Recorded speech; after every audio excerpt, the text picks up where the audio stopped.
जब अंग्रेजों का शासन यहाँ पे था, तो एक बार मान लो जो उसका मुख्य अधिकारी था, वो बोले भारतीय बड़े ढोंगी होते हैं। कहा लग जो हम आंखों से देख, वो सुना करता था कि आसुसामा नित्य पूजन करते हैं, और ये सभी बताते हैं कि मान लो नित्य पूजन हो जाता है, ताला बंद रहता है, पूजन हो करके मान लो दूध भी बाहर निकल के गिरता है, और मान लो जो है अक्षत चढ़े मिलते हैं, फूल चढ़ा मिलता है। तो बोले हम आंखों से देखेंगे। तो एक बार उसने चारों तरफ अपना फोर्स लगाया, और मान लो गेट पर ताला पड़ जाता है, मान लो जब विश्राम कराया जाता है, तो ताला के पास कुर्सी डाल करके वो बैठे, और जो ही 3 बजा तो जो अर्घा के पास मान लो एक बैठा हुआ था, तो वहां पर टप टप की आवाज मान लो जो है इसको सुनाई पड़ी। तो बोला साहब देखो, काला की जो वाकई पूजन हो गया, मंदिर देखो आके ये गिर रहा है, मान लो तो बुलवा के दिखवाया, तो वाकई में बात सही है। वाकई में इतना सिद्ध स्थान है, जो अपने मन में कोई कामना करके जाता है सच्चे भाव से, तो उसको कामयाबी मिलती निश्चित। ज्यादा स्थान मिलता है, समझ लेना चाहिए इसमें कुछ विशेष शक्ति है। देवता है, नित्य पूजन हो तो मान लो करते ही करते, आज से नहीं, ये तो बड़ा पुराने समय से ये क्रिया चल रही है, और आज भी वो सब चल रही है। इसमें जो भाई न माने तो वो एक बात अलग है, बात बाकी वो नित्य पूजन करते जरूर। जो साल में पर्व होते हैं उसमें उत्सव मनाया जाता है, बहुत विशाल होता है सावन के महीने का। एक होता है महाशिवरात्रि पर 3 दिन का, एक होता है उसमें श्रृंगार होता है, भादों में भगवान का श्रृंगार सजाया जाता है, और बाकी ऐसे तमाम जो है भगवान का उत्सव मनाया जाता है। 3 बजे मंदिर खुलता है, इसके बाद अश्वत्थामा का पूजन का जो मिला रहता है वो तो देखने को मिलता है, केवल अदृश्य हो जाता है। पुजारी जी देखते आते हैं, जो उनके साथ में रहता है वो देखता है। बाकी जो है पूजन होता है, इसके बाद पुजारी जी अपना विधि से पूजा करते हैं। नए नए दृश्य मिलते हैं। सावन में अश्वत्थामा अपने आप अंदर के मंदिर में बंद पर रहता है, मंदिर धुलाई हो जाती है, सफाई हो जाती है। बताइए कैसे धुलाई होती है, न मशीन है न कुछ है। बहुत लोग परीक्षा करने के लिए आए थे, एक लोग तो कोई भक्त थे, लेकिन भगवान की जो परीक्षा ले वो भक्त नहीं है, हम तो उसको भक्त नहीं मानते भाई। और उसको तड़तड़ाहट, बिजली की गड़गड़ाहट इतना बर्दाश्त नहीं हुआ कि वो भाग के चला गया। पुजारी जी ने मना किया कि ऐसा मत करिए, नहीं माने तो उनके 2-3 महीने के अंदर उनका जीवन समाप्त हो गया। भारत अपनी प्राचीन संस्कृति और तमाम धार्मिक मान्यताओं के चलते विश्व में एक मुख्य सांस्कृतिक देश के रूप में विख्यात है। यहाँ विभिन्न धर्मों की कई धरोहरें हैं जो विशेष मान्यताएं रखती हैं। ऐसी ही मान्यता हिंदू धर्म से संबंधित एक मंदिर से जुड़ी हुई है। देश के उत्तर में गंगा नदी के किनारे बसी धार्मिक, सांस्कृतिक और औद्योगिक नगरी कानपुर के बिल्हौर तहसील में स्थित एक शिव मंदिर में एक ऐसी मान्यता है कि यहाँ आज भी रोज महाभारत काल के अश्वत्थामा भगवान शिव की पूजा आराधना करने आते हैं। वे दिव्य शक्ति हैं, इसलिए किसी को दिखाई भी नहीं देते, लेकिन हर सुबह जब मंदिर का कपाट खुलता है तो शिवलिंग का विधिवत पूजन मिलता है। इसके अलावा ऐसी भी मान्यता है कि यहाँ जो भी भक्त सच्चे मन से कोई भी कामना करता है तो उसे कामयाबी मिलती जरूर है। इस मंदिर की दिव्यता, अलौकिकता, प्राचीनता और विशेष मान्यता को जानने के लिए देखिए हमारी खास रिपोर्ट।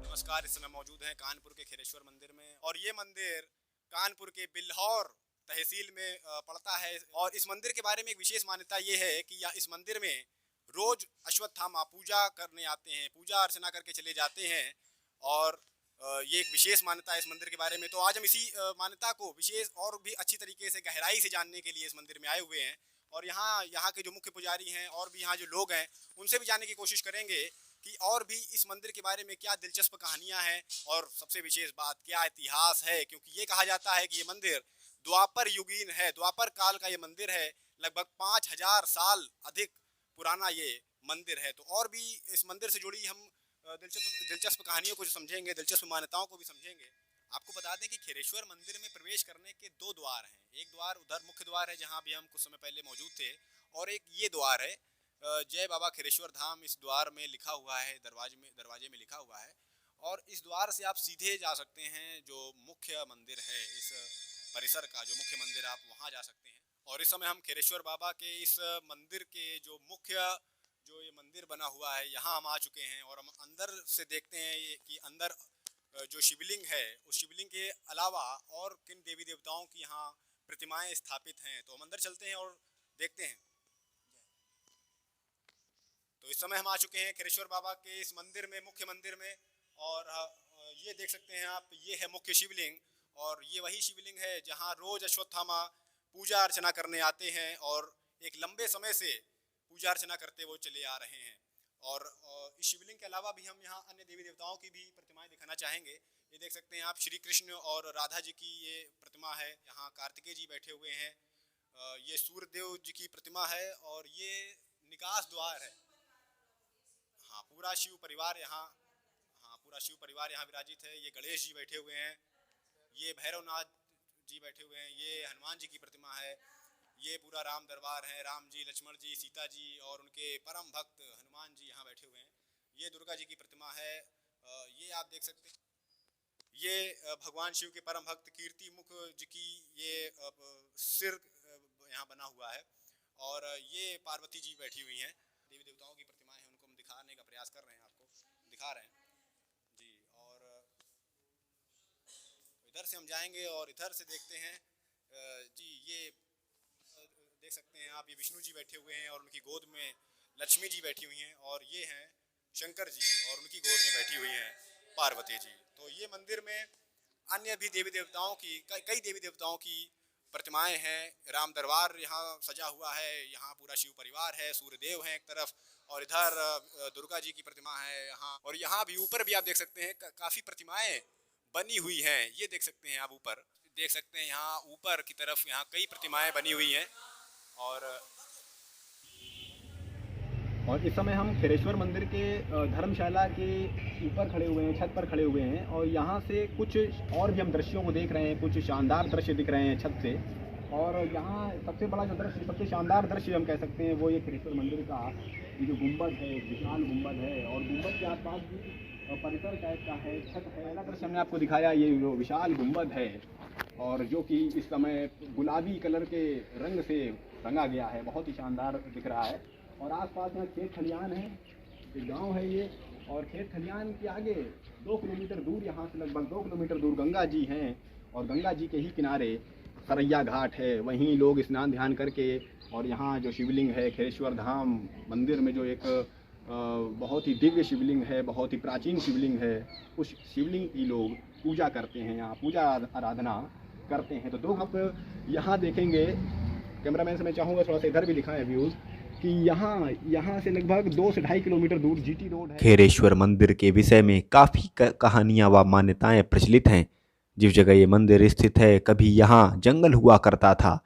कहा जाता है कि एक गाय इसी जंगल के बीच इस शिवलिंग वाली जगह पर अपना सारा दूध गिरा देती थी। उसके बाद खोजबीन करने के दौरान ग्रामीणों ने उस स्थान पर शिवलिंग देखा। उसी समय एक नवाब को शिवजी का सपना आया कि इस जगह मंदिर का निर्माण करवाओ। इसके बाद इस भव्य मंदिर का निर्माण हुआ। वहीं दूसरी ओर कहा यह भी जाता है कि यहाँ रोज अश्वत्थामा पूजा करने आते हैं, क्योंकि श्री कृष्ण ने अश्वत्थामा को शिव भक्ति के जरिए मुक्ति का रास्ता बताया था।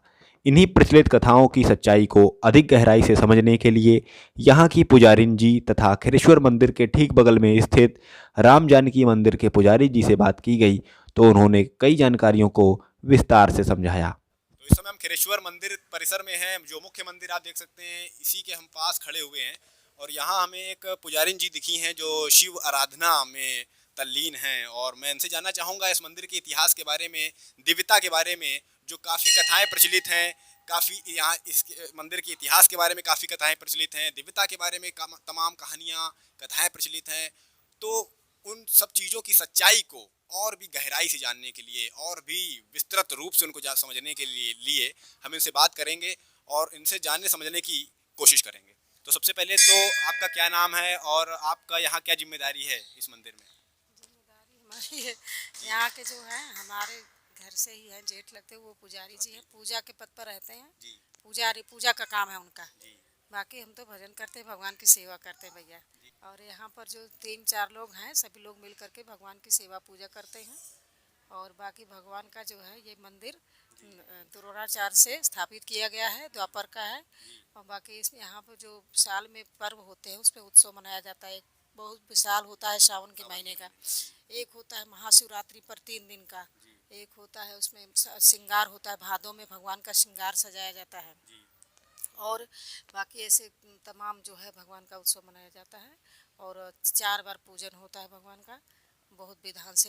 एक दोपहर में बहुत विशाल आरती होती है भगवान की, दोपहर में 1 बजे से। और बाकी सुबह मतलब 4 बार पूजन भगवान जी का, भोलेनाथ जी का होता है पुजारी जी के द्वारा। तो हमने सुना है कि यहाँ जो आरती होती है ये सुबह नहीं होती है, दोपहर को होती है, शाम को होती है, रात को होती है। 3 बार होती है, सुबह खोला जाता है मंदिर। क्योंकि सुबह अश्वत्थामा पूजा करके चले जाते हैं। उसके बाद फिर से धुलाई होती है, पूजन मतलब सूक्ष्म रूप से पूजन होता है। हाँ। सुबह 4 विधिवत मतलब आरती नहीं होती है। 3 बजे, हाँ विधिवत आरती 1 बजे होती है। 1 बजे होती है। 3 बजे मंदिर खुल जाता है। अच्छा। इसके बाद अश्वत्थामा का पूजन का जो मिला मिला रहता है वो तो देखने को मिलता है, केवल अदृश्य हो जाता है। पुजारी जी देखते पाते हैं, जो उनके साथ में रहता है वो देखता है। बाकी जो है पूजन होता है, इसके बाद पुजारी जी अपना विधि से पूजा करते हैं, पूरा मूर्ति धोते हैं, पूरा मंदिर पुजारी जी धोते हैं, पूजन सूक्ष्म रूप से करते हैं। बाकी और बाकी लोग जो भक्त लोग हैं अगल बगल के आते जाते रहते हैं। 3 बजे 3:30 बजे से आना जाना चालू हो जाता है। और 1 बजे की जो आरती होती है वो विशाल आरती होती है, उसमें काफ़ी लोग भीड़ में इकट्ठा होता है, प्रसाद वितरण होता है। और फिर शाम को जो है आरती होती है, फिर शयन आरती है 9 बजे शयन आरती होती है। बाकी यही सब यहाँ का प्रक्रिया है। और जो भी भक्त यहाँ आते हैं, जो भी मान्यता करते हैं, वो उनकी मनोकामना जल्द से जल्द भोलेनाथ पूरा करते हैं। लोग ईंटा में धन की तरह रख जाते हैं कि मेरा ये कार्य पूरा हो जाए, पूजन करके छोड़ देते हैं। जब उनका पूरा हो जाता है तो उसी का भंडारा करते हैं, उत्सव बस प्रसाद बांटते हैं। मतलब बहुत जल्दी मनोकामना सिद्धि प्राप्त होती है। और तमाम भीड़ होती भैया, यहाँ के लोगों से आप पूछ सकते हैं, बहुत प्रमाणित है। हाँ, थोड़ा सा इस मंदिर की हम इतिहास के बारे में जानना चाहते हैं, प्राचीनता के बारे में जानना चाहते हैं, क्योंकि सुनने को मिलता है ये मंदिर महाभारत कालीन मंदिर है। तो थोड़ा सा आप इतिहास के बारे में थोड़ा सा और भी विस्तार में बताइए हमारे दर्शकों को। भैया ये है कि ऐसा है कि यहाँ पर जो है ये मंदिर द्वापर का है। और ये जो है प्रतिष्ठित मूर्ति है। इसको जो है मतलब प्रतिष्ठित नहीं है, अपने आप स्वयं प्रकट हुए, स्वयंभू हैं। और बाकी इनका जो भी हम बता रहे हैं, जितना जानकारी हमको है, 30-35 साल से हम भी यहाँ पर रह रहे हैं, पुजारी जी के घर के हैं, उन्हीं के घर से। तो यह है कि यहाँ का पूजन पाठ जैसे होता, मेरे पिता ससुर करते थे, इसके बाद अब जेठ कर रहे हैं, पहले उनके पिताजी करते थे। 5-6 पीढ़ी से यहाँ पूजन हो रहा है। बाकी भगवान का जो भी है द्रोणाचार्य द्वारा ये पूजित हैं। और द्वापर में जो है इनका वो हुआ है, मूर्ति का मतलब अपने आप प्रकट हुए, तो द्वापर में इसकी स्थापना फिर से कराई गई है, मतलब वर्जी। और बाकी तभी से पूजन चालू, तभी से अश्वत्थामा पूजन का विधान पता चला। 1 साल के अंदर पता चला उनका कि अश्वत्थामा जी यहाँ पूजन करते। नए नए दृश्य मिलते हैं सावन में। अश्वत्थामा अपने आप अंदर के मंदिर में बंद तो रहता है मंदिर, धुलाई हो जाती है, सफाई हो जाती है। बताइए कैसे धुलाई होती है, न मशीन है न कुछ है। यानी कि शिव पूजन तो मिलता ही है और सुबह सुबह, लेकिन साथ ही में सावन के महीने में, और साथ ही में जो मंदिर के आसपास धुलाई भी मिल जाती है अपने आप में। पर्व के अवसर पर बहुत से दृश्य मिलते हैं देखने को। और मणि भी ऊपर चमकती है जी, जो मंदिर का जो मुख्य गुंबद है, जो ऊपर कलश आप देख सकते हैं, उस कलश के ऊपर मणि भी चमकती है सावन के महीने में।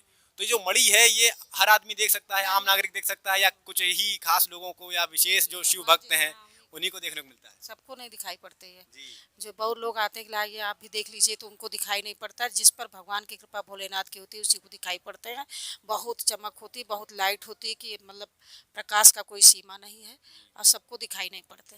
जी बिल्कुल, सबको दिखाई नहीं पड़ते हैं। जो भगवान शिव के भक्त हैं, कुछ विशेष लोगों को ही वो मणि दिखाई पड़ती है। और उन्होंने हमें इस मंदिर के इतिहास के बारे में, प्राचीनता के बारे में काफ़ी चीज़ें बताई, काफ़ी विस्तार में भी उन्होंने काफ़ी बातें बताई हैं। आखिरी हम जो आपसे जानना चाहते हैं, जो आखिरी सवाल हमारा रहेगा वो ये रहेगा कि इस मंदिर में अश्वत्थामा रोज पूजा करने आते हैं और चले जाते हैं, लेकिन अभी भी समाज में कुछ ऐसे लोग हैं, कह सकते हैं, जो हमारे धर्म का उतना फॉलो नहीं करते हैं, मानते नहीं हैं, ऐसे कह सकते हैं, वो अभी भी ऐसी चीज़ों को नहीं मानते हैं। तो उनको आप क्या संदेश देना चाहेंगे आखिरी में? उनको संदेश यही है कि भगवान ही दे सकते हैं। बहुत लोग परीक्षा करने के लिए आए थे, एक लोग, तो उनको परीक्षा में बिजली की तरह मतलब चमक हुई और वो निकल गए। उनका फिर जीवन नहीं रहा, 2-3 महीने में जीवन समाप्त हो गया। अच्छा, वो जो लोग थे वो कौन थे? कानपुर से आए थे, उनका नाम नहीं अच्छा। बता सकते हम। अच्छा। वो कोई भक्त थे, लेकिन भगवान की जो परीक्षा ले वो भक्त नहीं है।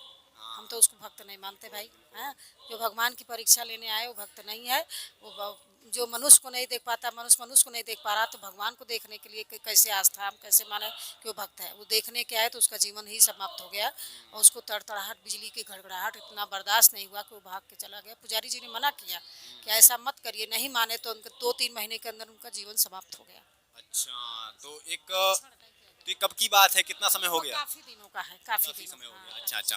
तो एक और इन्होंने विशेष बात बताई हमें कि कुछ समय पहले यहाँ इस बात का परीक्षण लोग करने आए थे, इस तथ्य का परीक्षण करने आए थे कि क्या वास्तव में यहाँ अश्वत्थामा रोज पूजा पाठ करने आते हैं कि नहीं आते हैं, और उसका हाल ये हुआ कि उसकी जीवन लीला समाप्त हो गई। काफ़ी अच्छा लगा इनसे में बात करने में, और इन्होंने हमें काफ़ी दिलचस्प बातें बताई, काफ़ी उपयोगी जानकारियाँ दी हमें इस मंदिर के विषय में। तो हम इस मंदिर के परिसर में इस समय मौजूद हैं, और यहाँ जो धर्मशालाएं बनी हैं इन्हीं की छतों पर इस समय मौजूद हैं, और इस मंदिर के ठीक पीछे हमें एक और मंदिर दिख रहा है, श्री राम जानकी दरबार नाम से एक मंदिर हमें दिख रहा है।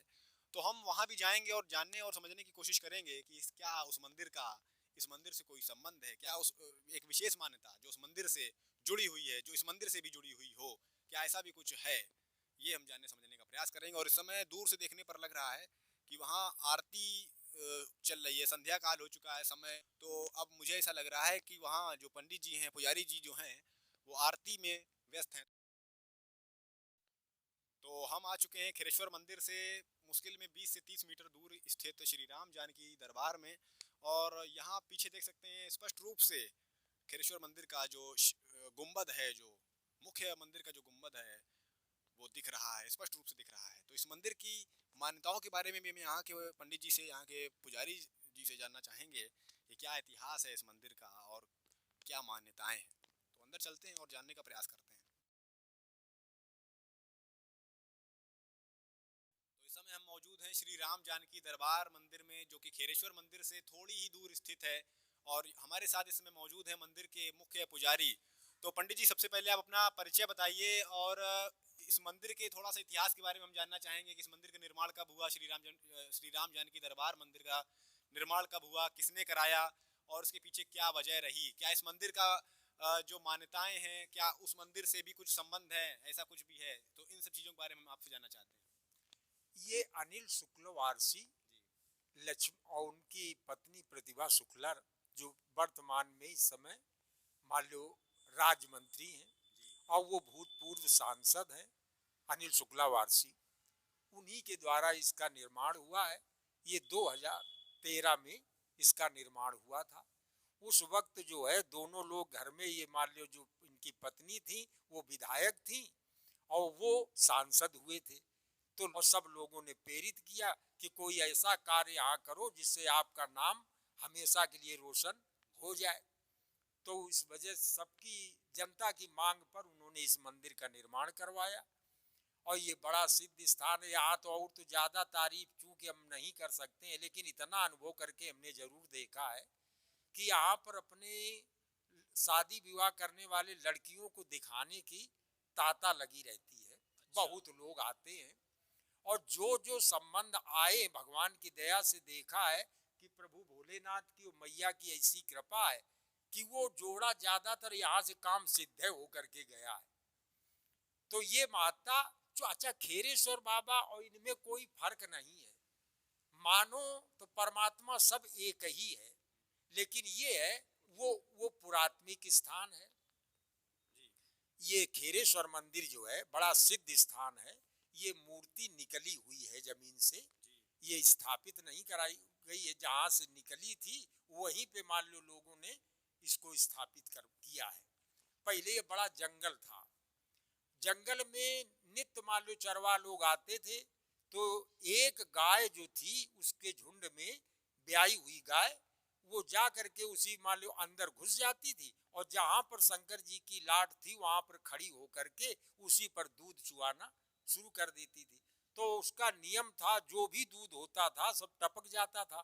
शाम को जब वो अपने यहाँ घर जाती थी तो परिवार वाले देखते थे कि पता नहीं ये दूध मान लो बच्चा कोई पी जाता है, ये इसका दूध जाता कहाँ है। थन खाली हो जाता है। हाँ, थन खाली हो जाते हैं बिल्कुल, और वहन सूख जाता है, तो ये दूध कहाँ मान लो डाली जाती है। तो लोगों को शंका हुई, कहना चलो आज हम इसका परीक्षण करेंगे कि आखिर ये दूध इसका जाता कहाँ है। खैर उसके पीछे लोग आए घर वाले, जहाँ वो गाय मान लो चर रही थी, चर के फिर वो जा करके वही खड़ी हुई और उसी लाड के ऊपर अपना दूध टपकाना शुरू कर दी। वो आंखों से देखा तो जा करके देखा का नीचे वो लाट थी, उसी पर उसका दूध टपक रहा था। ये दृश्य देख करके खैर वो वहीं से वापस हो गया लेकर के। ये चर्चा सब लोगों के अंदर मान लो उसने बताई कि यहाँ पर ये भगवान भोलेनाथ की लाट है, भैया इसका निर्माण कहीं कराया जाए, ये तो बड़ी अच्छी लाट है, ये जमीने से निकली हुई लाट है। तो ये चर्चा हो रही थी तो भगवान की ऐसी कुछ कृपा हुई कि भगवान भोलेनाथ ने ये लखनऊ के शाह बिहारी नाम के मालूम नवाब थे, उनको स्वप्न दिया। देखो भगवान भी जिसके द्वारा मान लो जो है जिसको जस प्रदान करना चाहते हैं वो सबको नहीं देते, जिसको लायक समझते उसी को देते हैं। तो उनको स्वप्न दिया कि मान लो ये जहाँ पे हमारी लाट निकली हुई है वहां जा करके तुम भव्य मंदिर का निर्माण करो, इससे तुम्हारे आगे जो पीढ़ी है तो तुम्हारी सब स्वेच्छापूर्ण से यहाँ भी बढ़िया भोग भोगेगी और अंतिम में हमारे धाम आओगी। तो वो भैया शाह बिहारी जो इस मंदिर का निर्माण यहाँ पे करवाया था, जो यहाँ के मुख्य पुजारी हैं उन्होंने इस मंदिर के बारे में भी काफ़ी जानकारियाँ दी और विशेष बात इन्होंने ये भी बताई है कि जब यहाँ लड़की की जब शादी होनी होती है तब यहाँ मुंह दिखाई जैसा यहाँ रस्में होती हैं। और इसके अलावा इन्होंने खिलेश्वर मंदिर के बारे में भी बताया कि उस मंदिर में जो मुख्य शिवलिंग है उसकी स्थापना की भी इन्होंने उसके जो पीछे कहानी है, जो विशेष जो एक मान्यताएं हैं, कथा जो है वो उन्होंने पूरी बताई है। तो पंडित जी आपने काफ़ी उपयोगी जानकारियाँ दी हैं हमारे दर्शकों को और हम ये भी जानना चाहेंगे कि वो मंदिर बताया जाता है कि द्वापर युगीन है, यानी आज से उस मंदिर का मतलब उस मंदिर को माना जाता है कि द्वापर युग का है, लगभग 5000 साल पुराना वो मंदिर है। तो इसके बारे में क्या कहेंगे? इसके बारे में किसी ने आज तक ये नहीं बताया है बुजुर्गों में कि हमने मान लो इसको अपने समय में देखा है। तो ये वाकई में पुराना है, लेख के आधार से देखा जाए तो आशुस्थामा वाकई में द्वापर में मान लो जो है वो युद्ध हुआ है महाभारत का, उसी पीरियड में मान लो यहाँ पर वो गिरे, वहीं नित्य आकर के पूजन बराबर वो करते रहे। अब ये मान के चलो, अब इसका उल्लेख तो नहीं बता सकते कि कब इसका निर्माण हुआ, और ये तो जरूर मालूम है शाह बिहारी के द्वारा इस मंदिर का निर्माण बताया जाता है। तो आपने एक विशेष कथा ये बताई है कि एक गाय अपना दूध एक शिवलिंग के ऊपर गिरा देती थी आके, और आगे चलकर राय जो बहादुर हैं लखनऊ के एक नवाब, उन्होंने इस मंदिर का निर्माण करवाया। शाह बिहारी, माफी कीजिएगा, शाह बिहारी। तो ये एक आपने एक विशेष बात बताई, लेकिन एक और बात जो एक विशेष कारण है प्रसिद्ध इस मंदिर की प्रसिद्धि का, वो ये है कि अश्वत्थामा है रोज यहाँ पूजा पाठ करके चले जाते हैं। तो ये बात आप लोगों को कब पता चली, यहाँ के स्थानीय लोगों को ये बात कब पता चली, ये जो विशेष तथ्य है ये कब पता चला कि यहाँ अश्वत्थामा भी पूजा करने आते हैं? ये अश्वत्थामा की आज से यही नहीं है, जब अंग्रेजों का शासन यहाँ पे था तो एक बार मान लो जो उसका मुख्य अधिकारी था वो बोले भारतीय बड़े ढोंगी होते हैं, कल जब हम आंखों से वो सुना करता था कि अश्वत्थामा नित्य पूजन करते हैं और ये सभी बताते हैं कि मान लो नित्य पूजन हो जाता है, ताला बंद रहता है, पूजन हो करके मान लो दूध भी बाहर निकल के गिरता है और मान लो जो है अक्षत चढ़े मिलते हैं, फूल चढ़ा मिलता है। तो बोले हम आंखों से देखेंगे।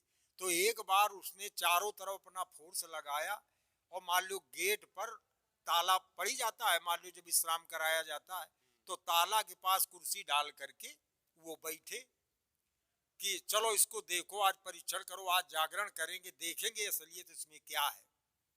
और जो ही 3 बजा तो जो अर्घा के पास मान लो एक बैठा हुआ था, तो वहां पर टप टप की आवाज मान लो जो है उसको सुनाई पड़ी। अब भाई वो हवा के रूप में देवता है, वो तो मान लो इच्छागामी। तो वो गए और अंदर जब मान लो जो है दूध मान लो चढ़ाया, वो मान लो पुष्प चढ़ाए, अक्षत चढ़ाया, और जब वो दूध की धार टप टप टप टप करके गिरी तो बोला साहब देखो काला की जो वाकई पूजन हो गया, मंदिर खुलवाओ, देखो आ कि ये गिर रहा है मान लो। तब उनको बुलवा के दिखवाया तो वाकई में बात सत्य थी। तो आज से नहीं, ये बहुत समय से क्रिया चल रही है। वाकई मंदिर खुलवाया गया तो देखा का ताजे अक्षत और पुष्प यहाँ के नहीं, बड़े विचित्र पुष्प उनके ऊपर चढ़े थे, जो ऐसे पुष्पों को लोगों ने देखा ही नहीं है। ऐसी विचित्र घटना ये मान लो उसने आंखों से देखा। तब ये प्रचार बहुत दूर तक हो गया।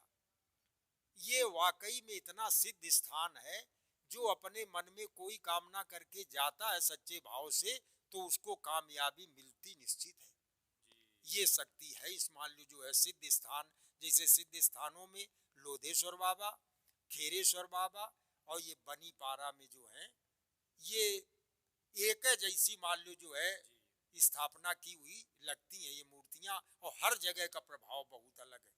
जो ज्यादा स्थान पूजता है समझ लेना चाहिए इसमें कुछ विशेष शक्ति है, और जहां पर पूजन कम हो, लोगों का जाना कम हो, तो समझ लेना चाहिए कुछ आकर्षण इधर नहीं है।